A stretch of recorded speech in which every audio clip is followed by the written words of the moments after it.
Hello, everybody. Welcome to the Better Business Bureau of Central Virginia. We have a big panel here waiting to talk to you, so I'm not going to take any time at all. If you're looking to hire people in the future and find students to come into your workplace and be part of your company in the years to come, you're going to learn about the training that's being done right now across the Commonwealth. So I got a lot of business cards. I'm not going to introduce everybody, so you guys introduce yourselves. It's all about you, and we are going to tape this so you know, folks, and then we're going to post it up on social media and share. So with that, you guys take it from there, and welcome. Thank you so much. Thank you. All right, so good afternoon, everybody. Good afternoon, and those of you that are on Zoom. My name is Erica Temple. I am a work-based learning coordinator, a work-based learning specialist from the Virginia Department of Education. And so we are super excited to be here today, and we thank you for having us here and being interested in our content. So we are going to get started with some introductions. Our coordinator, Sharon Acuff, couldn't be here with us today, but she wanted us to send her regards. We aren't set up regionally. So the way that our team operates is we have one work-based learning specialist in each of the superintendent regions. And so if you look at that map there, you can kind of get an idea of where the superintendent regions are. My name is Erica Temple again. I cover regions 1 and 3. I live in region 1, which is the Richmond, Central Virginia area. Dr. Nikki Finley. Good afternoon, everyone. I actually cover regions 2 and 8. Region 2 is the Tidewater area, and then region 8 is more the south side of Virginia. We also have Susan McNamara. Hi, everyone. I'm Susan McNamara. I cover region 4, Northern Virginia, Prince William, and over and all the way to the West Virginia border. Hi, I'm Amy Poltz. I'm in region 5, so I'm as north on 81 as Rockingham County. We go as south as Bedford and Campbell, and then over to like Flavanna and Louisa. John, we've got a couple other work-based learning specialists that aren't with us today. They're on Zoom with us. They cover regions 6 and 7. 6 is the Roanoke area, and region 7, good Lord, that is that far county kind of bordering Tennessee and so on and so forth in Bristol area. So they're with us today, and I will give you all contact information just in case you would like to reach out to someone in those areas. We also have with us Katie Stokes. Hi, I'm Katie Stokes. I'm the work-based learning coordinator for Chesterfield County Public Schools. And so we are again excited to be here today. We're going to talk, before I move on, Nikki and I are covering 2 regions. And one of the things that it's always important for us to say is we are in the process of hiring 2 additional work-based learning specialists to kind of fill out the regions that we are covering partially. So today we're going to give you an overview of the high quality work-based learning landscape. So what is work-based learning? We're going to talk to you about VA Voyager, which is our virtual platform that connects students with business opportunities. We're going to talk about high quality work-based learning in action. So we're going to hear from Katie Stokes, and she's going to tell you what Chesterfield County is doing.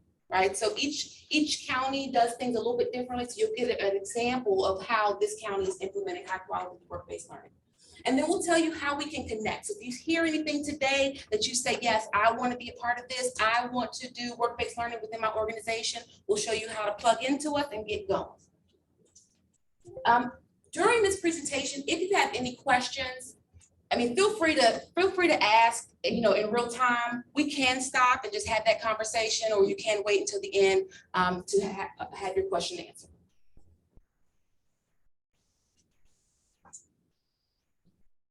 All right, so what is high quality work-based learning? And so we define high quality work-based learning as school coordinated events that are related to a student's career goals and interests, okay? So in the 7th grade, all of our students are required to complete an academic and career plan.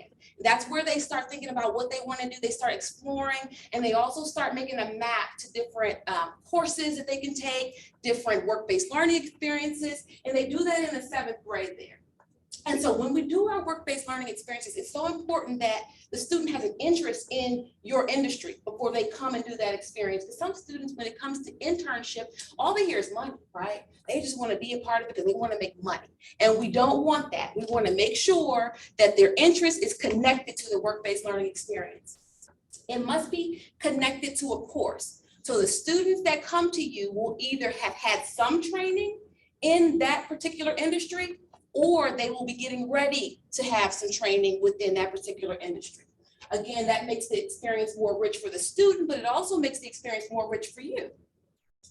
Last bullet there, it must be performed in partnership with businesses and organizations. And so you are a vital part of high quality work-based learning. And so again, we're excited that you are here to learn more about it. So these are the three components to high quality work-based learning. And they're really in place to make sure you have a valuable experience as well as the students have a valuable experience. I think it's always important to let you know your contribution matters. So in 2018, Virginia Department of Education included high quality work-based learning as an option for students to meet a graduation requirement. And so by you all participating in high quality work-based learning, you are helping to help students get that graduation credit. So you're able to help without even doing a lesson plan. I don't know about you, but that's important. One thing I want to highlight here is we have 12 work-based learning methods, and I'll show you those in a second, the ways you can be involved. But one of the things I like to highlight is there are a couple of experiences that do not count for the graduation credit. They're still high quality. Students will still come to you prepared. However, it doesn't count if they do a job shadowing experience or a mentorship of less than 140 hours. And that's just something to keep in mind as you start this thing out. If you want to have that impact on graduation requirements, those two will not count. A new indicator that we have going on is the college career and civic readiness. Again, your contribution to work-based learning helps not only us, but helps our communities. And so our schools are now going to be rated on how many graduating seniors complete one of the following, and work-based learning is one of those aspects. And so by contributing to being a part of work-based learning, you are helping to raise the report card, a scorecard, if you will, of some of those high schools. And so what does that mean to you? You raise the profile of that school, you bring other people into the community, right? And that kind of helps to generate some more income for your business there. Again, job shadowing and mentorship of less than 140 hours don't count. If you want the details, this indicator is not going to be started until 2023-2024 school year. Now, this is the slide I want to focus on for a little bit of time here because it goes over the ways in which you can be involved. And so if you look here, you see this continuum here. Job shadowing all the way down to the registered apprenticeship. And if you notice those blue dots there, the blue dots represent the grade level in which students can participate in this experience. The red dots indicate, again, which grade level. So the blue, 6th through 12th grade, the red, 9th through 12th. Before I talk any further, I also want to tell you about the green there. The green experiences highlight the fact that if a student participates in one of those experiences with green, they have the potential to earn an additional credit in addition to their coursework. So if I'm taking architecture course, I have an architecture course, but then if I participate in one of these experiences and reach a certain amount of hours, I get an additional credit for that experience, that work-based learning experience. So we like to highlight those experiences in green. And as you all go through this process, we'll talk to you more about the details of how many hours and things of that nature. But I want to highlight the fact that what we want students to do is kind of travel through this continuum. And so if I'm a 7th grade student or 8th grade student and I'm just getting started, I'm looking at what kind of careers I've completed my academic plan, and I say, hey, I'm into veterinary science, right? So what can I do, Miss Temple, they used to call me? Well, let's participate in a job shadowing. What is a job shadowing? That's where a student can either view something virtual that your business creates to show a day in the life of, right? Or you can host a student to come out to a business, or you can host a group of students to come out to that business, right? They're just observing, right? They're just trying to get a feel for whether that's a good career fit for them, right? They've done the career assessment, they thought so, but sometimes you have to get out there to really know. So they said, yes, I love this business is great. Now they're in 8th grade, what can they do? Well, they like the veterinary science, they want to go deeper in. So they can go to something called an externship. We consider an externship an extended job shadow. So where job shadow may be 2 hours, the externship is 40 hours. They're not doing any work, they're still observing, but they're staying with you for 40 hours, right? They love it, they want to do more, but now they're in high school, right? So at this point, they can come down to something like an internship. Now, this is a great opportunity for a student that says, I'm so interested, I know that in high school, I'm starting to take veterinary science courses. I want to do an internship. Now, when a student does an internship, they are able to get paid, number one, but also they can actually do work. Excuse me. That is the first place for you that they actually start to do work. And so that's also one of the first places that we start to see companies pay the interns. And then, so that student loves an internship, and that's kind of the continuum. I want to speak quickly about the registered apprenticeship. Depending on what type of industry you're in, a registered apprenticeship may make sense to you. We work with the Department of Labor and Industry to create a program that is set up exactly for your industry, so that the students do a little bit of work on the job with you, as well as they get coursework within the school. But when they finish that registered apprenticeship, they have a journeyman's card. So they have something with them to say, I was a part of this experience. And so that's our most intense type of work-based learning experience. And we can sit down with you all and kind of talk through which one makes sense for you. Just like our students, they kind of go through this as they're ready. We invite our business partners to do the same thing. So if you're just looking to get started, why not get started with the job shadow? Something simple, just to get your name out there, to get a feel for what it's like to do work-based learning. If it all goes well, you love it, okay, let's step up. Let's do an externship, right? Because the other thing is you're getting your business exposed. You're exposing the students to their business. And if you have a student that's like, yes, I like this, then they already know your company. They already know who you are. And so it's really kind of building that relationship. But we do have some companies that say, I want an internship. I already know. Send me your qualified students, and we can do that as well. So it just depends on your comfort level.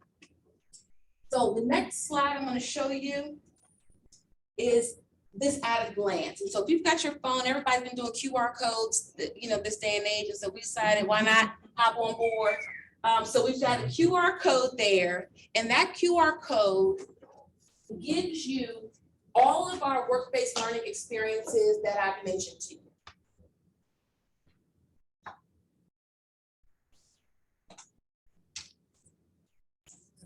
Yeah. It gives you a little bit of detail about the hours, the grade level, how many hours are required, and a little bit more description about what these experiences are. And so feel free to kind of take that. And again, we'll continue the conversation, but now I'm going to turn the presentation over to Dr. Finley to tell us more about our platform. All right, thank you, Ms. Erica. And I see we still have a couple of phones out, so please make sure that you get a copy of the employer one pager, because that information right there is very vital. Because a lot of employers, they like to come in and they just want to start one type of experience, something that you're familiar with. But if you're familiar with all 12 and then you have questions, most definitely we want you to reach out to us, because we want to make sure that we assist you with placing students in the right position, because we're about building that talent pipeline. All right, so that's what we're going to look at right now. All right, so we know investing in high quality work-based learning, it brings about positive outcomes for both our students and our employers. So let's look at the list we have here. So from a student's perspective, we have real world experiences, we have professional skills. And so what we've noticed is that, especially with communication skills, that was one that employers were saying that this is what our students need to work on, because so many of them, they're on cell phones, they're texting, they're not actually using their words. So we want them working on not just their nonverbal, but their verbal skills as well. So we've discovered that students are now being able to communicate on all different levels. They can communicate with their peers, their co-workers, all different types of students, and top management. So they're developing those professional skills that are needed. Also, career exploration. When students are able to participate in high quality work-based learning, they're able to decide on, is this what I really want to do?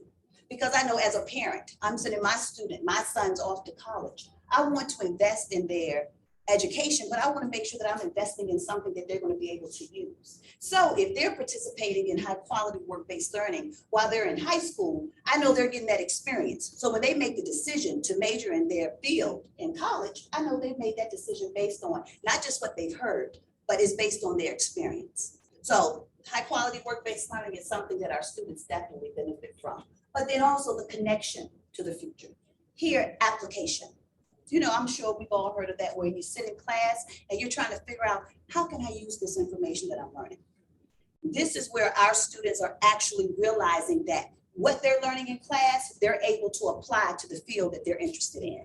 Because with high quality work-based learning, that's one of the criteria. You have to make sure that that experience is connected to a class, right? And so now let's move over to the employer side. This is what you guys want to hear about. All right, how do our employers benefit? So first, the talent pipeline. Here, you're going to establish a loyal talent pipeline. And so we actually received an example of a loyal talent pipeline. This young man right here, you were actually an intern at first, right? Mhm. So now you're an employee. Yep. That's what you want. You want to invest in young people early so that when they start working for you full time, that's less time that you have to spend trying to teach them what to do, how to do the job. They already know. So all they're doing is getting acclimated really to how the business runs fully.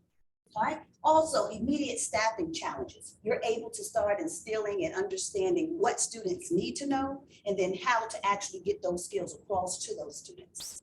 Also, you're able to work with and collaborate with teachers so that not only are you reinforcing skills in the workplace, but they're reinforcing those skills in the classroom as well. Right? Then business community awareness. The more you participate in high quality work-based learning, the more the community is going to know about your business. And so the bottom line, that increases your revenue. I know we all want to make sure that that revenue is growing, your profit is growing, but just ensuring that the students are ready, ensuring that they have the skills that they need to transition into the workforce. Not only will you benefit from it, but the community is going to see that as you uplifting the community. And so that's what we want to do. And so that what leads us to contributing to the economic growth. These young people, they're doing what? Not only are they learning, they're earning, correct? So they're bringing home a check, and so they're spending, and so consumption is doing what? Increasing. So therefore, your business is contributing to economic growth. So these are just some, you know, when we sit back and think about high quality work-based learning, you know, we can think about a whole list of benefits, but these are just some of the benefits we wanted to share with you today. All right, so the next two slides that we look at, what we wanted to do is to share with you what high quality work-based learning is. We also wanted you to see the benefits, but we also want to drive home the importance of high quality work-based learning. So here, what we've done is to pull a couple statistics so you can see what we're pulling in. So this information here is pulled from 2020, all right, reflecting on what has happened during the pandemic. Now we know we're still in the pandemic. A lot of people try to say, oh, that's behind us. But no, we still have to make sure that we prepare young people, because especially when you look at that first statistic that we had there, where they're stating that 1/3 of workers feel less confident. Okay, and so this is compared to pre-pandemic. So right now they're feeling less confident. So with high quality work-based learning, we can make sure that we're building that. You're starting to build it while they're still in high school, so that when they do transition into that full-time position, they have the confidence that they need in order to fulfill the needs and the skills. All right, also look at the second, 46% of employees predict their current skills will die out. So they're thinking what they have now will not be what they need in the future. So we want to prepare them. All right, and so that just leads us to that last bullet. 58% of the workforce need new skills to accomplish their jobs. They're feeling that their skills are obsolete or will be obsolete. So we want to ensure that our young people that are graduating, they will not feel like this. They will be confident enough to transition and get the job done. All right, and so the next slide that we're going to look at, it's sort of a lead way into why we're introducing our virtual network. All right, so in 2020, we actually surveyed our CTE administrators throughout Virginia. And so what we discovered were two main points. Those two main points, the first is that CTE administrators, they wanted VDOE to align our priorities with local workforce development needs. Okay, so that was the first point.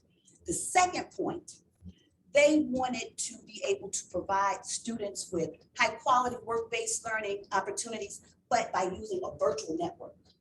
So those are the 2 points that we ended up gleaning from the survey that we did from our CTE administrators. So that's what's going to bring me to discussing these 3 points here. All right. So we wanted to address those points. Go back to all right. So the way that we address those 2 points that I just shared with you, remember I said those 2 points that we end up pulling from surveying the administrators, we said the first was the fact that they wanted us to align our priorities with the local workforce development needs. And then that second, they wanted to make sure that we provided students with high quality work-based learning opportunities by using a virtual network. So to address, this is what we did. Okay, so the first thing, we did align the CTE priorities with the local workforce development needs. All right. Second, we partnered with businesses. So again, like we were saying, we want to partner with our businesses. We want to bring you in when we're revising our curriculums so that not only are we reinforcing what students are learning in the workplace, we want to reinforce what they need for the workplace success in the classroom. All right. And then third, we are continuing to invest in Virginia's high quality work-based learning. All right, through education, but now through a virtual network. That virtual network is VA Voyager. And so that's what we want to share with you today because we want you to be a part of VA Voyager. All right, so we're going to look at the overview a little. All right, so first, before we start looking at the overview, we want you to become familiar with this logo here. All right, this is the VA Voyager logo because this is the network that will connect students directly to business opportunities so that we can place them in positions where they can actually get the skills that they're going to need in order to excel in the career fields that they select for themselves. All right, so at this time, I'm going to turn the presentation over to Ms. Amy so that she can take us through our overview.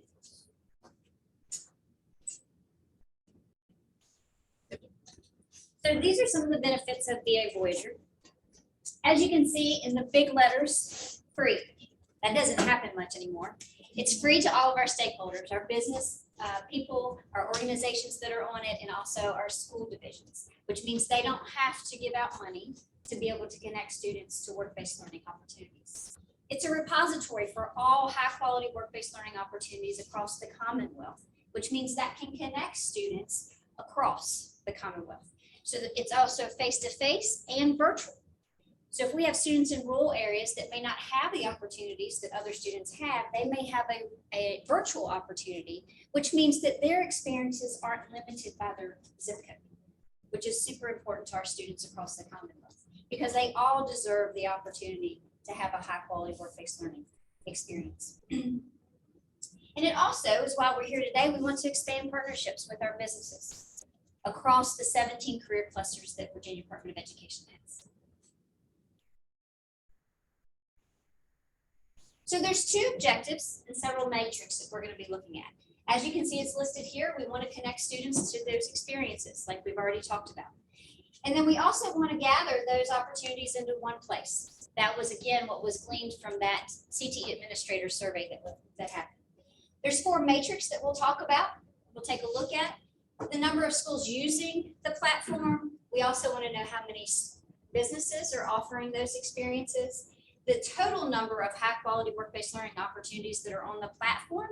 And then we also want to know how many students are self-reporting. High quality work-based learning has largely been because you have a local work-based learning coordinator that is finding something and then fitting students. So it's educator-led. We kind of want to see what it looks like the other way as well, so that students can go onto a platform, they can take a look at their career interests and goals and see if they can find something that they're interested in. So here are our stakeholders. We've talked about employers, work-based learning coordinators, and students. Those are going to be the 3 main people that are going to benefit and use this platform. So of course, for employers, it's going to increase your community exposure, as Dr. Finley said. We also want to expand student talent pool, and as you know, and as has already been stated, if you grow your own, if you take them from an internship into your own business, they're more likely to stay with you. Local work-based learning coordinators, hopefully this will increase their efficiency. They'll have one repository that can keep the forms that are included that they need for high-quality work-based learning experiences, and then they can easily track the student information in this one platform as well. And then lastly, students, they're going to have increased ownership and autonomy. They can go in, as I was talking, they can look and see what connects to their career interests, and then they can take a look and see if that's something that they want.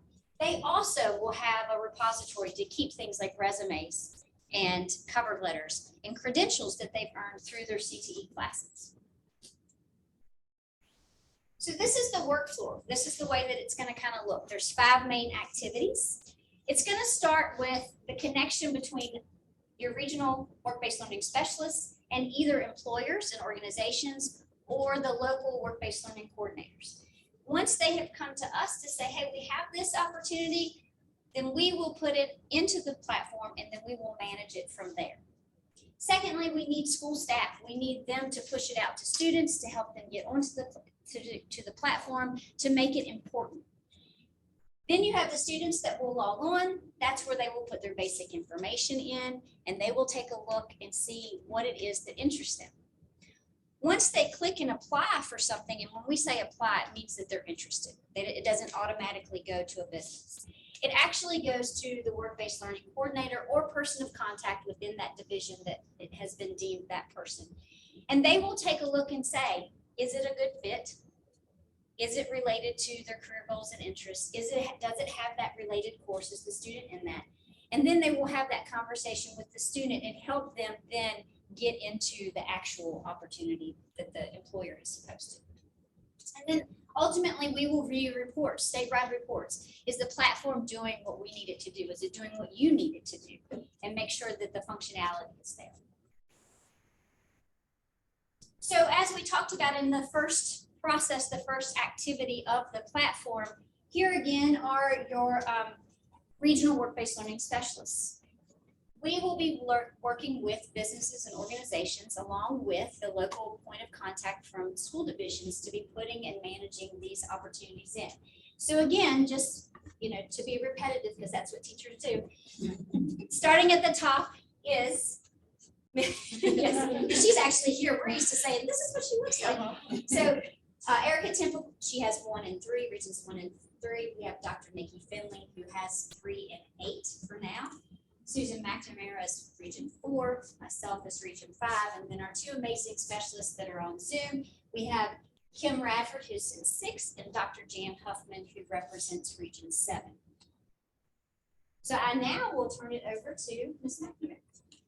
Good afternoon, everybody, and thanks for joining us today. Isn't this exciting that almost gone are the days where you don't have to walk by a window at the mall and it says now hiring or, come in or whatever. Back in the days of when we had to go through the classified ads and try to find our first jobs, right?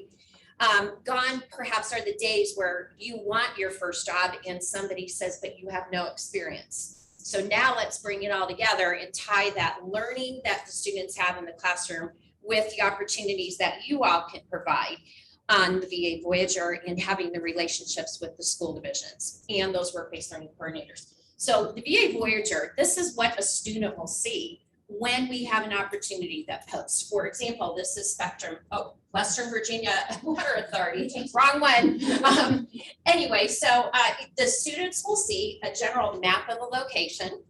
And then in addition to that, it's going to talk about how often that event will be, whether it is a scheduled amount of time, maybe September through June, or if it's summer, or if it's ongoing, which means it's perpetual, it will continue to go. In addition to that, very key facts will come into it as the descriptor. What is it that you are looking for? Do you need experience? Do you don't need experience? Is it kind of on the job training experience? In addition to that, it will talk to the students and tell them things such as upload a resume, fill out a job application, some of the screening pieces that will come together for that. And it may or may not list who the point of contact is for that particular position. So now it's starting to give them really good information. This is in addition to learning as a student what to look for when an employer lists. So not only do you screen applicants, they're screening you as well, if you think about it, right? In addition to that, anything that it fits as far as a category goes. So is it a registered apprenticeship? Is it in person? Is it virtual? Is it some of both? So we can create that descriptor however you wish it to appear in the VA Voyager. In addition to that, we also will list whether or not it's a paid opportunity or if it's not paid. So everything that you can imagine will now go into this. Notice at the bottom where it says add to the cart, that's a click away for them to actually pop it into their little cart. So it's their shopping cart for their work-based learning experiences, and then it will go into their account. In addition to that, that then sends it like a tickler to the work-based learning coordinator that a student has potentially looked at an opportunity. And then that starts the next step of the dialogue, sitting down with the students or having the conversation and saying, tell me why you applied. Is this a good fit or whatever? And then there's some guidance that goes to that. So can you imagine the screening potential that you're getting ahead of the students just actually walking in and filling out an application, right? So how do you join the voyage? Come on board with this, okay? So first thing, it's initial contact. And as some of you are aware, I've already been passing out the business card. So it is making those connections with people who can help make those connections with students and work-based learning coordinators within school divisions. All right, so making initial contact, that means you have my email. I will start connecting you and talking about the process on how to get on board on this trip. It is free, by the way. We're not charging you for a ship in a cruise room with a balcony and deck. This is a free opportunity. You need to get on board. We will then set up an information meeting where we can talk, and we can do that either in person or Zoom, depending on location. And we will tell you the processes that come into it, the types of things that you need to be aware of when you are working with students. There will be a discussion about perhaps a training plan, or perhaps is this a paid or unpaid? Is there an application process? So all of those things. We will also talk to you and let you know that your work-based learning experience is going to be vetted. So we want to make sure that students are placed safely. So all of those things will happen, and we will have those conversations with you. Then once we get to this next step, you're going to get an employer packet, and there'll be a cover letter and some other information that's contained in that process. And you can start building that tree, so to speak, so that you can extend that limb and get yourself on the Voyager. And then lastly, we're going to connect you with a local work-based learning coordinator, such as Katie, who will then help to connect, for example, in Chesterfield, the experiences that are available for the students. So there is a process there, and we are very happy to connect you with those opportunities. Okay, so now it's time for you to hear high-quality work-based learning in action. It is my distinct pleasure to introduce Katie Stokes from Chesterfield County Public Schools. She is their work-based learning coordinator. Katie, take it away. Thank you. You're welcome. So in Chesterfield, this is our second year of having a work-based learning model in place. Our superintendent and our leadership teams have been really strongly invested in work-based learning and really see the value in it and set goals for our school, for our divisions, for the schools, the teachers, the students to reach over the next few years. So it really has been a model that we are looking at embedding not just in our high schools, but also now in our middle schools and even moving down to elementary schools. We really want to provide opportunities for all students to really affirm their career pathways and be exposed to careers and have that awareness at an earlier age. They can really define what it is that they want to do. And to give you an example, for this year, even though we're coming back after a pandemic, we're coming back after craziness and getting back into our routines and building relationships, we had over 11,000 work-based learning experiences in Chesterfield County. It is a combination of low intensity and high quality work-based learning experiences. But just like I said, we are pushing down to middle school. So a big chunk of those, we're also getting into those students to being exposed to careers, to understanding what's in their community, to knowing how the classes that they're taking align to different careers that may be available for them as they move through their education. Of those 11,000 that we had over 5,000 hours spent on job shadowing. And a job shadow is a minimum of 4 to 8 hours. We had over 10,000 hours spent on clinical experiences. We had over 18,000 hours spent on internships. That's a minimum of 40 hours or more that students are going out. We had over 20,000 hours of businesses investing in mentorship with our students in buildings, virtually or in person. So you can see our numbers are continuing to grow. We're continuing to provide a lot of opportunities for our students to be exposed to careers and their passions and their interests as they move forward. We have 240 businesses that we've connected with this year. And that's a wide variety that we've kind of embedded with them. We have a sustainable system in place that I'll kind of get into. But I want to give you an example also. Through all of these experiences that our students have participated in, we've provided work-based learning experiences throughout the school year. Towards the end of the school year, we had a career signing day and a job fair for our students that were graduating and moving on. From that, we had 110 students that were offered jobs either on the spot or right after those two events, which resulted in $4.2 million in economic growth for the Chesterfield County community, because those students are exiting school and going straight into employment. And they have had multiple touch points along the way in their pathways to really affirm that this is the career that they want to do and had multiple experiences in work-based learning. So that's just kind of some big numbers to show you in one school district, kind of how we're putting this system in place to provide opportunities. The VDOE is showing you some great opportunities to getting that high intensity when we're having students really go out and have those touch points. We're also looking at sustaining a model in Chesterfield where we started at a younger age. Can we have guest speakers come in and talk to our students in middle school and early high school? Can we have career fairs where students are exposed to careers and understanding what's out there and what these careers mean? Because students only know what's at their kitchen table, what's at their sofa. If they don't have opportunities to explore what's out there and available to them, they don't see the connection from what they're doing in school to how that can translate to a career. So we really are looking, when we go out and talk with businesses and our partners, can you form a sustainable partnership with us? If you're willing to invest and come talk to a group of students of 40, from that 40, you're gonna get 5 to 10 students that are like, I'm really interested in learning more about this. Can I come out for a job shadow? So then you're gonna have 10 students come out for a job shadow. And from those 10, you're getting to vet these students and see, is this a good fit for my company? Their students getting to see, is this business a good fit for me? I've gotten to see a whole exposure of what it looks like. Now from those 10, you're gonna have 5 that want to come and do an internship with you. And you're really creating a talent pipeline that's having these students that wanna come back and continue to work with you through breaks that they have through college or coming straight out to the workforce. I'll give you an example that we're actually having right now. We had an accounting firm come out and talk to 2 of our accounting classes at Midlothian High School. We had 10 students go do a job shadow right before school ended. We have 2 students that are currently in a summer-long internship with them. One of them is graduating, going to college, and will come back and continue this internship within that company. And so really that's kind of the model that we're looking to set up, is if you invest that time and energy in our students to really help build a sustainable pipeline with us, then you're going to get a return on that, because the students have had a chance to kind of see, is this the right fit for us? And that's really what we want them to do. Our 3 guiding questions, we want all students leaving Chesterfield knowing are who they are, where they're going, and most importantly, why are you going there? And if we can provide opportunities like this, it will help students to affirm that, yes, this is the right fit for me, or no, it's not. We need to then, while I have the support of school and my team, reaffirm what's the next step for me. Let's pivot. Let's look at what my better options are. And so that's kind of how we've set it up. We do have paperwork that we have in place that we use in Chesterfield, just like the team mentioned. So our students are vetted through us. They have an application they have to fill out. They have to have a recommendation. They have to be in a course that aligns with their area of interest. So we really take a lot of time within the staff to make sure that these students are good students to come out. When we go and sit down and talk with businesses, we kind of find out what the business interests are, what your needs are, how you want to partner with us, what you think you can accommodate at this time, and see how we can kind of grow it. And then we kind of let you guys work within that student through an interview process. They have resumes that they come in to make sure that this, again, this is a good fit before we move on.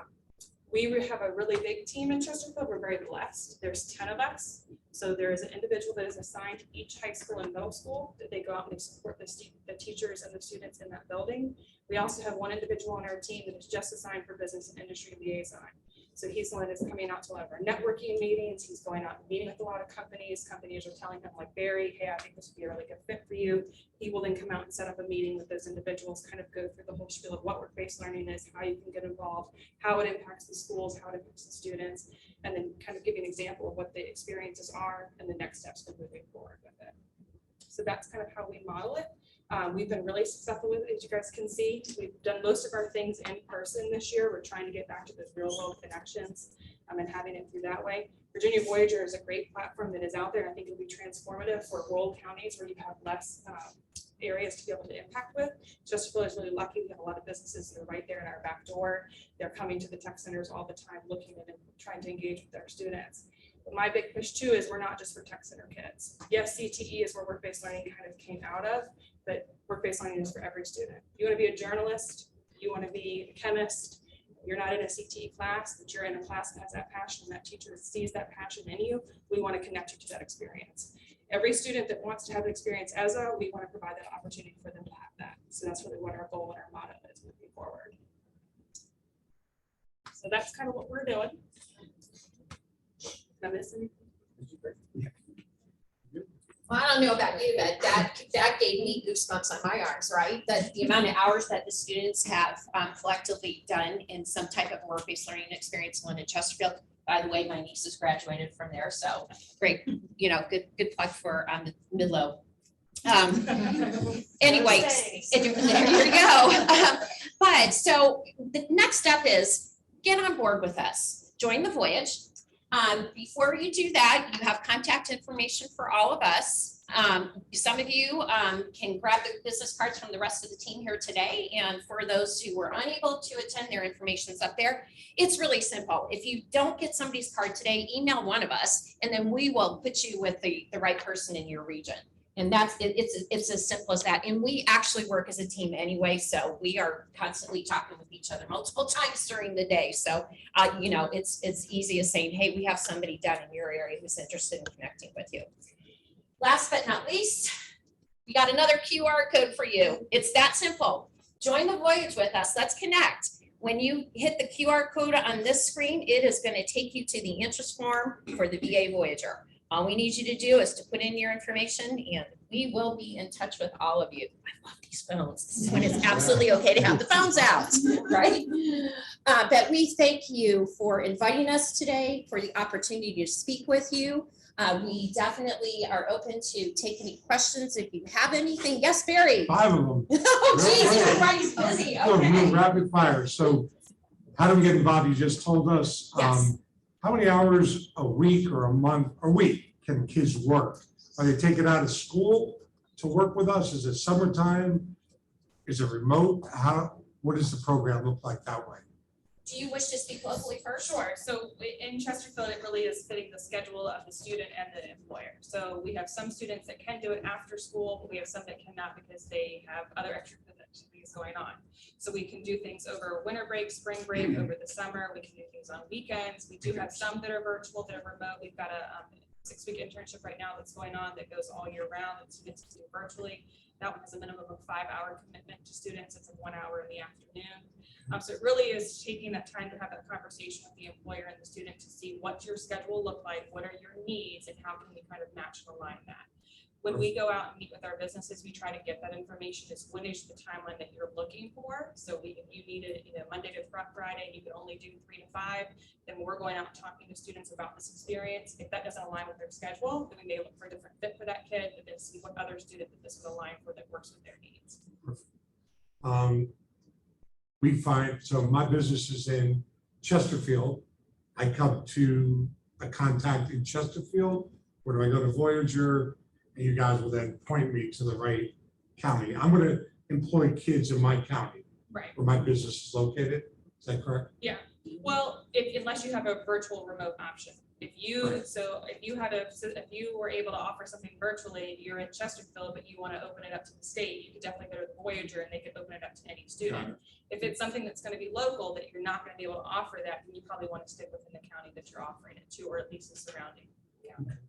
Now, this is all new to me because my kid is very old compared to little kids. How do, yeah, go ahead. To what Katie was just saying, and even if you still want to stick to your county and you want to post it in VA Voyager, you can still do that. Just in the description, we would make sure that we identify. Yeah, exactly. So Chesterfield and Ranco could be possible Yes. if they have transportation. Yes. Last 2 things, is it open to homeschool students, and how do parents learn about it? So when my kid was going through PTA, or parents go to PTA meetings, we learn, is that how you share this program now at like 5th grade level? Or do all parents know about this? It's a fairly new program. So, I mean, I got two parents from Chesterfield that I know about, and they didn't know about it, so I'm excited that they're here. So how do we get the word out? Or what are parents not paying attention? And how can the BBB, right, if we have X amount of members, how do I share that? I guess the Voyager is first, share that with all the business owners, but really on the consumer side or the parent side, how can we help get the word out that way? So in Chesterfield, that's something that we're really focused on for next year, because that's something that we've heard a lot of parents, when they've heard about the experiences that their kids are being offered, they're like, I wish I would have known more sooner. So we're really looking at how can we promote it. So we're doing a lot of promotional videos that we're going to push through our social media. We're even looking at maybe doing a newsletter that we can send out to families within our school building, so that way they have information about what's coming up or what's available. We're looking at creating a website too in Chesterfield that will have work-based learning all embedded into it, so we can kind of direct that to students. At the beginning of the school year, we'd like to go out and talk to our PTAs and our PTOs and get to back to school night, so that we have a booth, and so parents can kind of hear about what work-based learning is and how their students can get involved in it. And just to add to that, so from a state perspective, we work through our local coordinators. So we are that kind of top policy of business, like we've got businesses that have connections throughout the state. We'll kind of connect you, but it all funnels back to the local school division. So just how you asked the question about, what are the hours? So each school division will have their own thing going, but it really depends on, where your school division is. So this is one example, but if you're interested, connect with us, and what we'll do is funnel you to the appropriate coordinator to have those detailed conversations with. And also, just to add, if you guys aren't aware, Virginia has always offered a form of work-based learning.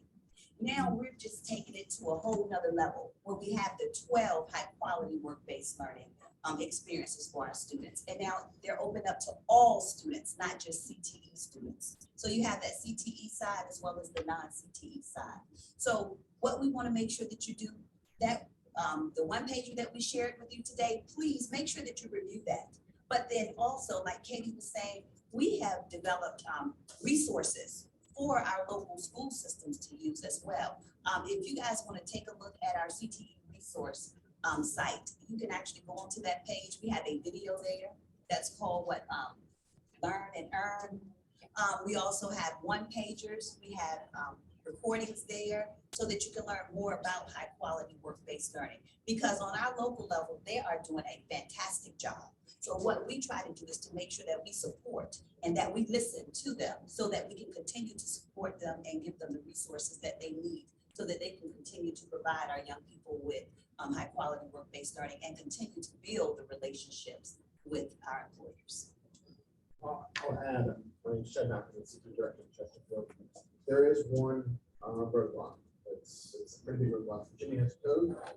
That prevents students from interacting with companies who employ felons. It's important that it's out up front that if a company does employ felons, that's great, fantastic.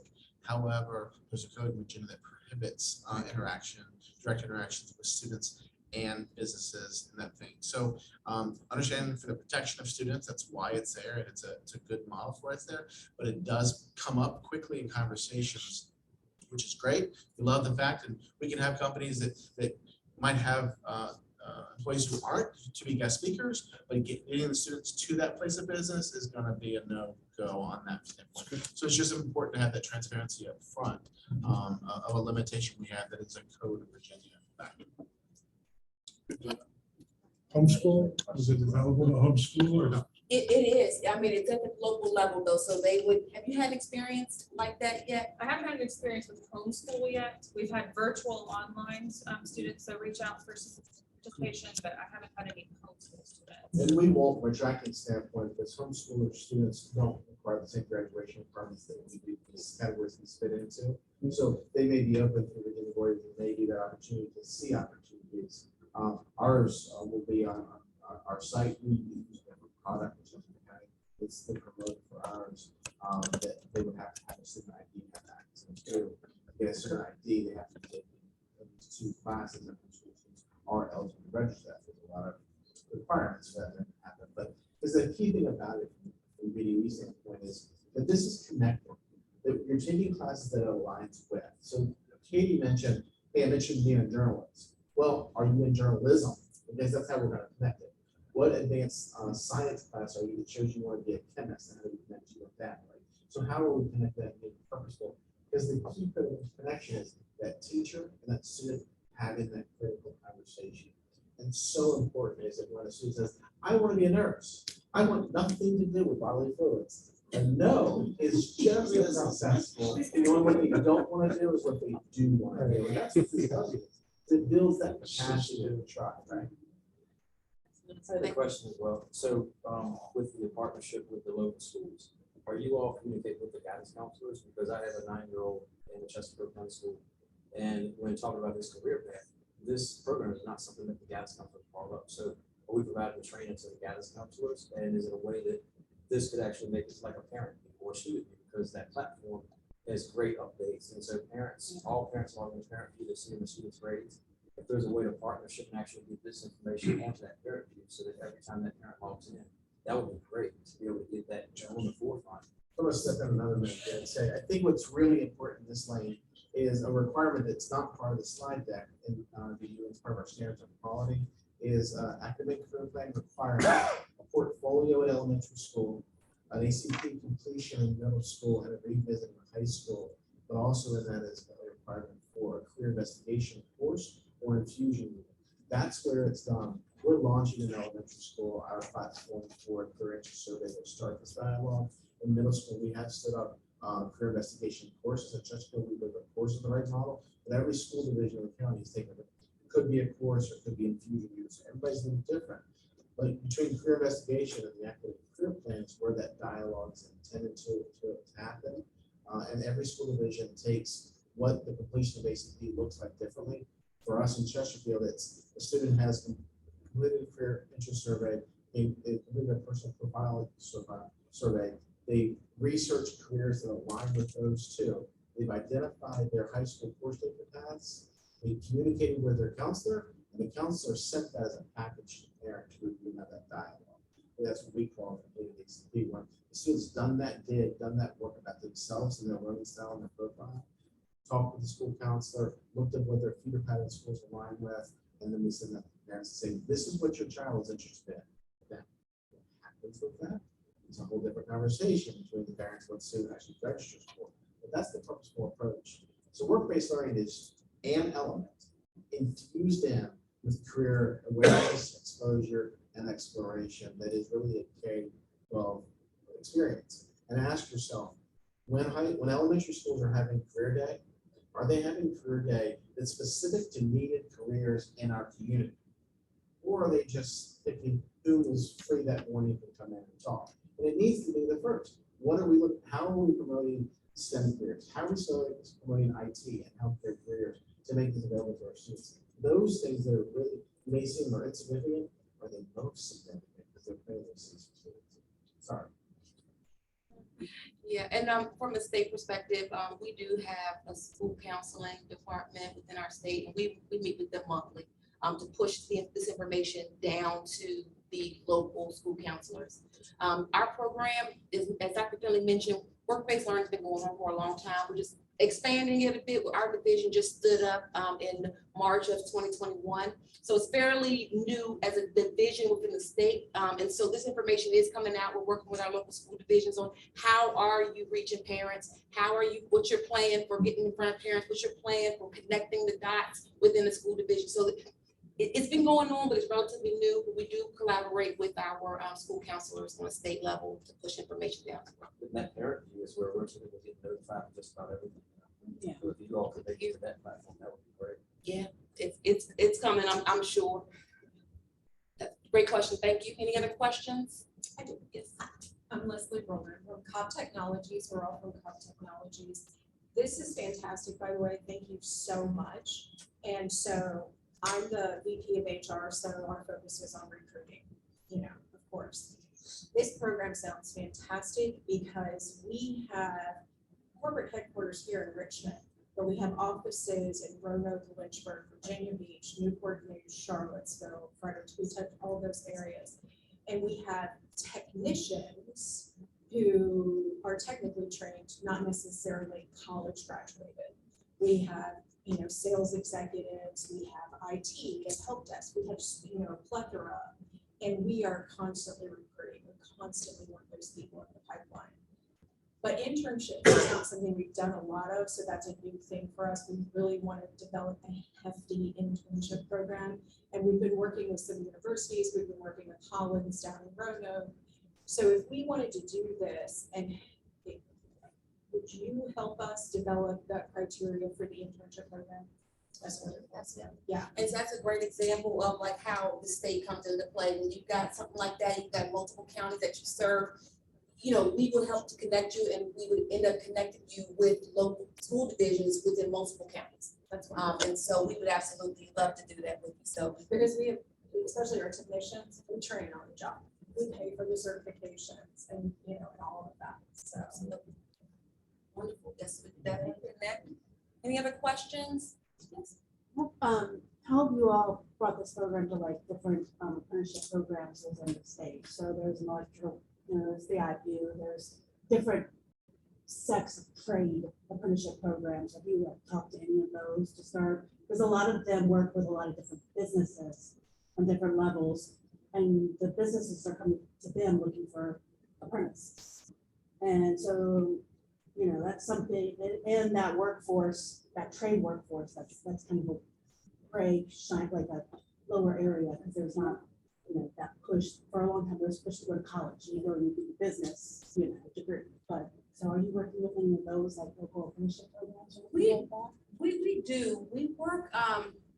Interesting. We work with Virginia Department of Labor and Industry that oversees the apprenticeship program, and they are really the lead in apprenticeship. We do offer credit, as we talked about, in work-based learning, but they are really the lead for. Because I know they have their own different schooling and stuff like that. My husband went through an apprenticeship program, as well as I know about them as well at the back too. So that's just wow. No, we do work with Virginia Valley on apprenticeships, but we really pass. When the employer wants to set up an apprenticeship or a student wants to set up an apprenticeship, that goes directly to Dolly to kind of get that set up, and then we record how that experience went in terms of if that student received credit, that kind of a thing. But Virginia Valley really does play the lead in that. And just to add on to what Eric is saying, also for us to even promote an apprenticeship experience, we have to ensure that that organization is registered with. Right. Exactly. And so I know a lot of people, a lot of organizations, they are a little hesitant with doing apprenticeships because of the paperwork. So the one thing that we do want to share is that Virginia Dolly, they have consultants in each region to actually help you and walk you through the paperwork, so that if you find it to be difficult, they'll make sure that all the questions are answered, and they're always having someone there to answer your questions. They're very transparent. We can get you connected with Dolly. If you're interested in the apprenticeship, we can be a part of that conversation as well. I'm learning about this work-based learning. I think it's fantastic. In what ways does a school like Cristo Rey compare to what you guys do in Chesterfield? So Crystal Ray has a little bit different of a program that they have kind of embedded it with their work-based learning. They kind of have embedded it into their coursework. In Chesterfield, it's not something that students have to complete. This is an option that we want them to complete because it helps them to really affirm that career pathway and gives them the exposure to, yes, I've affirmed that this is a class that I'm interested in. I want to see next steps before I exit, but it's not a requirement that we have in there. We are trying to put things in place to help students to be more invested in having opportunities, but we have to also understand that they have academic requirements that they must meet for graduation. A lot of them are involved in extracurricular activities, so it is hard sometimes to get students into these experiences for all of those balancing acts that we have to do, which is why we're really trying to promote different creative ways to get involved with businesses so that we can do things over breaks, over the summer, when it's not going to be as impactful for students. So we don't want students missing seat time. We don't want them missing those classes and not getting the requirements they need for graduation. That's the first and foremost that we need to make sure they have that. Work-based learning comes in as a support system. You've affirmed that yes, this is what you're interested in. Yes, I want to be a mechanic. Yes, I want to be a cosmetologist. Yes, I want to be an accountant. Okay, let's have an experience of how can we tie it in. Maybe an internship is not the right way to go because you can't dedicate 40 hours. Maybe we just go out for a job shadow so we see this prior to leaving our doors to see, is this right before you exit us. Because we don't want students going off to college and wasting time and money. It's the biggest thing that we don't have time to waste, right? So we want them to affirm before you go off to college, you spend all this money, you invest in these coursework, and then you have an internship your senior year, and then you realize this is not the right fit for us. So how can we set up a sustainable model that's going to help these students as much as possible? So if we can't do the full gamut, let's at least have guest speaking. Let's at least have informational interviews. Let's at least have a mentorship or a job shadow or a smaller internship or externship so students can be exposed as much as possible. So we are a little bit different in the way that we have that set up with that particular school program because they have it embedded into their classes where it's part of the curriculum. And what about certain subjects that are less structured, like entrepreneurship? What do you guys do in that space? So we actually have a academy in Chesterfield County, Meadowbrook High School as our entrepreneurship academy. And students, when they're in that program, they're already partnered. We have a community partner that they partner with. Right now, they're partnering with VCU Da Vinci Center, and they have students that come in from VCU that are mentors to our students. So it really is all about entrepreneurship. What is it the student wants to do? They have to have some type of vision starting in 9th grade that this is what they want to pursue, and they're working on that all 4 years while they're there. They have a mentor that they're pretty much connected with for a good chunk of that time frame to help support them. Those students, a lot of them are doing school-based enterprise, which is also one of our high-quality indicators that we have in Chesterfield. And so they are then running their own business and learning the gamuts of that through a mentorship and then actually doing that business through that school-based enterprise that they have. So that's kind of how we're doing it. That some schools also have the entrepreneurship embedded into their programs. A lot of our marketing classes, for example, will have a component of entrepreneurship in there. Some of our courses at the tech center will have entrepreneurship in there, but it's tied to another course. So I may be in cosmetology because I know that I want to own my own salon one day. So I have entrepreneurship embedded into that so I can see what it takes to run my own business and know what the ins and outs of that are. So if it's not really the Meadowbrook, it's the academy, it's typically tied to another class because students have affirmed that I'm interested in this pathway, but I want to maybe own my own business one day. So how do I do that? What does that look like? Those are all things that are offered during the day, or? These are classes that are actually courses that students take in the school building. So it is a credit that they get for graduation that goes on their transcript. And in those classes, some of these opportunities are embedded into it. Like with the Meadowbrook High School, those mentors come in during the school day with those students. But they can also set up things independently. If that student, like we just had a Shark Tank event, those students were doing and working on presentations, they were able to have virtual meetings with their mentors after school hours if they wished. So it really is being creative around the student schedule and the business or community partner schedule. It has to make sure that it aligns for both parties.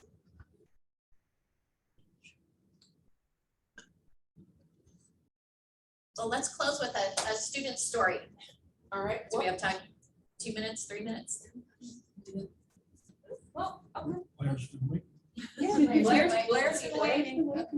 She's on call. You got it. Oh, I cannot do this. The masses and she's just messing with you. Look, I took my glasses off.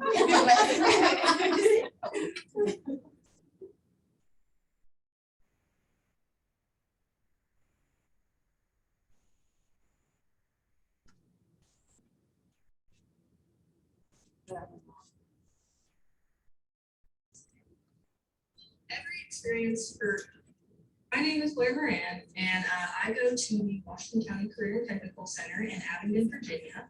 I will be a senior in high school this year. Well, every experience for every student varies. Mine, however, was and still is a very hands-on and well-administered experience. You know, coming into the workforce through a work-based learning experience, I was taught many good skills.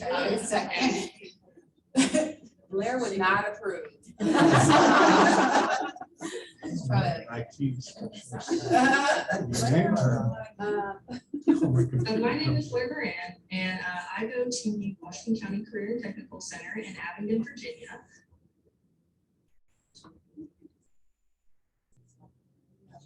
Doesn't like me expanding it. My name is Blair Moran, and I go to the Washington County Career and Technical Center in Abingdon, Virginia. I will be a senior in high school this year. Well, every experience for every student varies. Mine, however, was and still is a very hands-on and well-administered experience. You know, coming into the workforce through a work-based learning experience, I was taught many good skills, and the person who taught me all that was actually my instructor, Mr. Brian Casey. He's a very lovely man. Including time management, attention to the detail, communication, a better understanding of safety fundamentals is a huge one. Because when you work in, heavy hands-on work-based, facilities, it's so important that you know all the safety protocols and everything that, could potentially harm you. You need to know all those things so you can, prevent that from happening.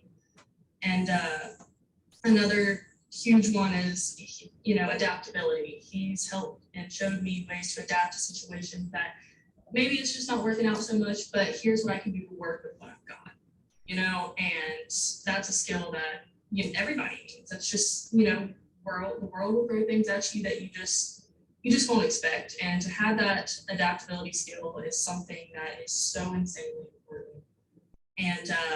And I think another one would be, the willingness to learn.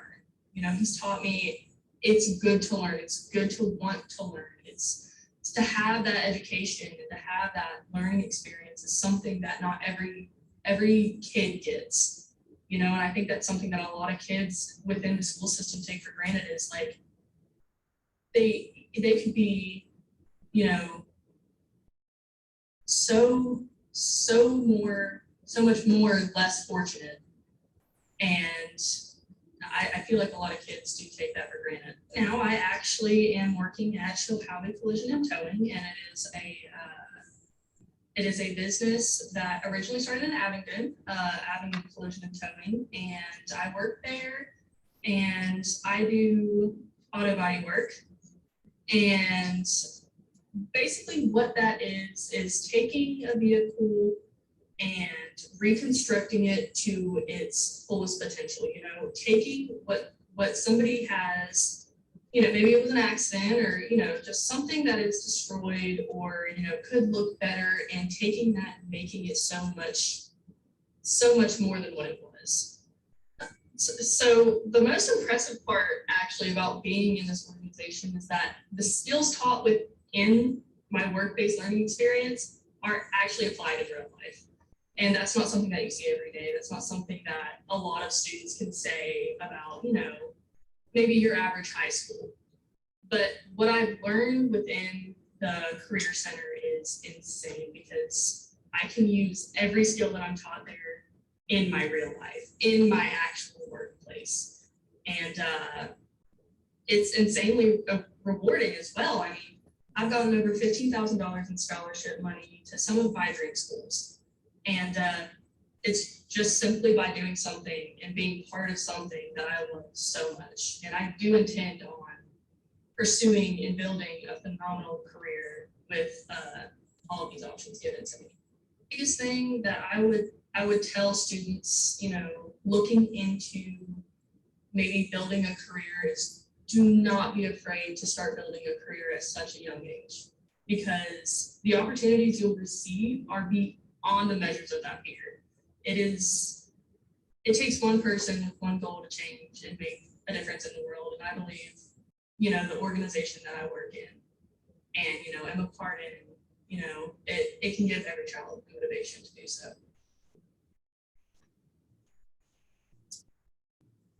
Well, that concludes our presentation. Thank you for being here. Katie, thank you for inviting us here. Barry, thank you for having us here. Was there any questions on Zoom? No, there Okay, wasn't. Perfect. I think everyone's got it. Everybody's got it. Well, hopefully you all got that QR code and you've got our contact information. We look forward to working with you all and taking it to the next level. Thank you all so much.